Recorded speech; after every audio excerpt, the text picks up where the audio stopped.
MIT technology review Pakistan के news studio में खुशामदीद। मैं हूं आपका मेजबान GM शाह।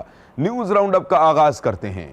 बुलेटिन के आगाज में आपको बताते हैं कि अमेरिका में मुकीम 4 पाकिस्तानियों ने प्रेस्टिजियस हॉल्ट प्राइज का अवार्ड अपने नाम कर लिया है। बताया जा रहा है कि इन पाकिस्तानियों को यह अवार्ड उनके स्टार्टअप रोशनी राइड्स की मद में दिया गया है। रोशनी राइड्स एक ऐसा ई रिक्शा सर्विस है जो पनाह गुज़ीरों को दुनिया भर में सफरी सहूलत फराहम करता है। और अब कुछ बात सेहत के मैदान से हो जाए। यूरोपियन माहिरीन ने आंखों की बीमारी में मुब्तला अफराद के लिए एक डिवाइस तैयार की है। ये डिवाइस वर्चुअल रियलिटी की टेक्नोलॉजी पर मबनी है, जिसके जरिए मरीज को खुसूसी वीडियो गेम दिखाकर उनकी आंखों का इलाज किया जाता है। इस तरीका इलाज की एक और खास बात यह भी है कि इसको घर पर भी इस्तेमाल किया जा सकता है।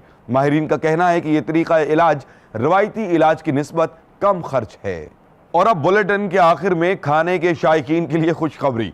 बरतानवी माहिरीन ने रोबोटिक शेफ तैयार किया है। इस रोबोट को तैयार करने के लिए बरतानिया के मारूफ शेफ की खिदमत हासिल की गई हैं, जिसकी बदौलत आप रेस्टोरेंट की तर्ज का खाना घर पर खा सकते हैं। बताया जा रहा है कि इस रोबोट को रवा साल के आखिर में मुतारिफ करवा दिया जाएगा। इस रोबोट को मोले रोबोटिक किचन के नाम से मंसूब किया गया है।